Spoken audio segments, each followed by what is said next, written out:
Oke, selamat datang kembali teman-teman. Sekarang kita sudah bersama seseorang yang belakangan ini viral sekali karena profesinya sebagai seorang pilot. Mungkin teman-teman sudah tahu, the one and only YouTuber pilot atau pilot YouTuber dengan subscriber terbanyak di dunia, Captain Vincent Raditya. Vincent Raditya. Halo guys, salam sejahtera, kembali dengan Captain Vincent. Captain Vincent Raditya. Halo guys, salam rotate. Menjemput 1 juta subscriber Captain Vincent. Semoga vlognya menjadi 1 juta subscriber. Wow, luar biasa. Selalu hadir di tempat ini, jangan kemana-mana. Pasti pak. Pesawat pertama yang dibeli dari hasil YouTube guys. Memberikan inspirasi buat kalian semua, apalagi kaum milenial. Sukses terus buat apapun yang kalian kerjakan. Channel Pilot Indonesia akan menjadi channel pilot dengan subscriber terbanyak di dunia. Thank you guys, sampai jumpa di video saya berikutnya. Bye. Cap, terima kasih sudah datang di channel kami. Mungkin kita ada pertanyaan sedikit. Boleh, mengenai silakan. YouTuber ini kan memang jarang ya yang dalam arti meng-highlight profesinya untuk menjadi konten. Nah itu makanya kenapa ini menjadi inspirasi saya juga, karena ke depan saya ada rencana terinspirasi dari Captain Vincent untuk membuat channel tentang pekerjaan saya di siang hari. Oke. Nah itu cukup banyak menginspirasi dari untuk saya pribadi. Nah balik lagi ke Captain Vincent, ada beberapa pertanyaan yang sudah kita kumpulkan. Oke. Ada tidak terlalu banyak sih. Awal mula menjadi pilot, Cap, itu terinspirasinya dari mana, Cap? Ya karena memang cita-cita dari kecil. Sudah pengen dari kecilnya. Kalau orang tua bukan pilot ya? Bukan. Bukan inspirasi, itu memang udah cita-cita jalan hidup yang saya mau ambil dari kecil. Berarti memang sudah terarah dari kecil. Betul. Gitu. Cuma dihalangi kan, orang tua nggak setuju, keluarga nggak setuju. Oh, awalnya emang nggak setuju ya? Kita mesti fight gitu, berjuang dulu baru bisa dapet. Dan in the end of the road, mereka sekarang juga bangga ya? Oh bangga, malah nanya terus, kamu kapan banget? Mana? Ya, dulu enggak. Mau jadi pilot? Oh enggak. Tanya nenekmu. Tanya ini. Oke. Ya, mungkin Iya, sama iya, dengan iya. Mas Denny mungkin ya, ketika memilih profesi sebagai profesional Iya, illusionis. kita keluarga Asia itu kan selalu begitu ya. Kalau Iya. pekerjaannya nggak sesuai dengan yang sudah dirintis sama keluarga, kayaknya harus punya reason yang kuat kan? Betul. Tapi yang nggak menghalangi ya buat semua yang nonton di sini, semoga terinspirasi nih, bisa sukses kalau memang sukses, tapi tanggung jawab ya. Betul. Pilihannya itu harus sukses ya. Harus dong. Terjawab tuh. Satu. Ya. Berarti kurang lebih sudah 9 tahun nih, Cap, menjadi captain. Ya kalau dihitung dari training semua dari untuk 10 tahun dari awal saya jadi pilot. Oh, cukup lama Tapi juga ya. cita-citanya ya puluhan tahun. Iya. Merintis itu yang susah. 5 tahun. Berarti bisa dibilang cita-citanya tercapai. Iya. 10 tahun berarti itu waktu itu Mas Denny pertama dimunculin di Master ya, Iya, 2009. Saya Denny Darko, selamat malam.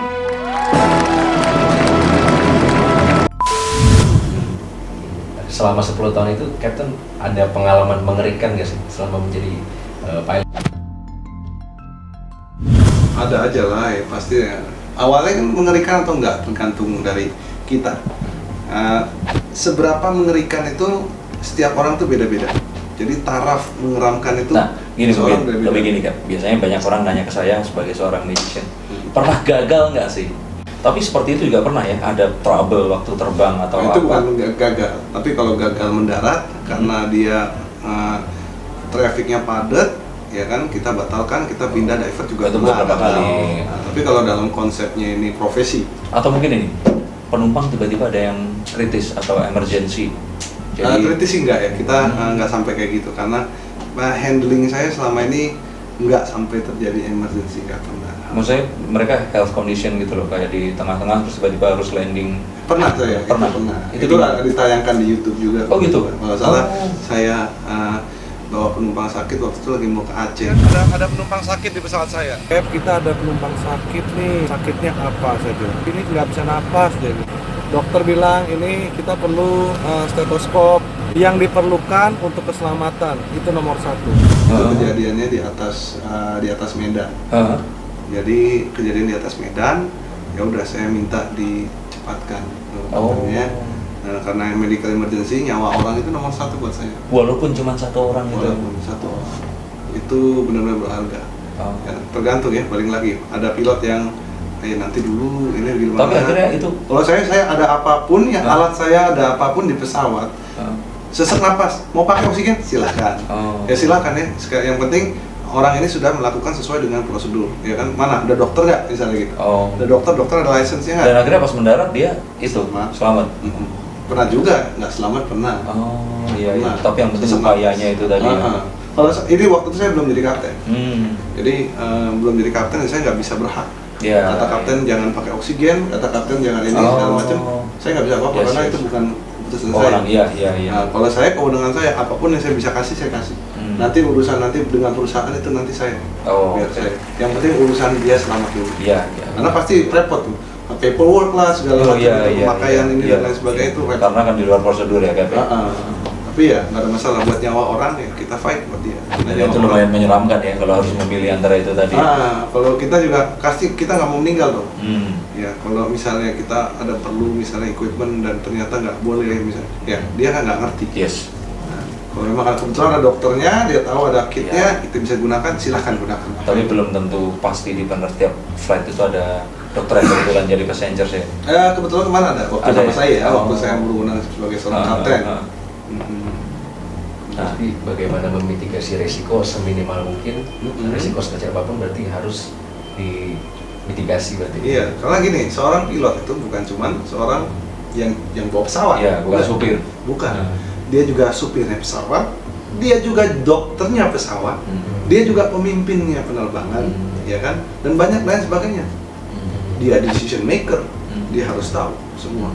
Pesawatnya rusak, apa yang action pertama habis dokter diagnosanya seperti apa. Setelah didiagnosa oleh dia, bisa lah baru dia berpikir lagi yang lain. Oke, ini actionnya apa? Mesti kasih obat apa ini? Yang supaya pesawatnya mendingan. Nah, inilah seorang pilot. Panjang kalau dijabarkan tuh panjang banget. Tapi pilot itu benar-benar pekerjaannya besar sekali ya. Memungkinkan untuk mereka melakukan kesalahan bisa nggak? Bisa aja. Satu kesalahan kadang-kadang outcome-nya itu bisa nggak bagus. Nah makanya untuk jadi pilot itu benar-benar diisilah ilmu sebanyak-banyaknya untuk mempersiapkan, membekali nih. Kalau kita lagi mendaki gunung nih, di tengah-tengah itu ada sesuatu kita punya. Ya, ada di ransel. Ada, ya ada nih, semua ada. Jangan sampai ke sana udah nggak ada nih, GPS nggak ada, GPS hilang. Iya.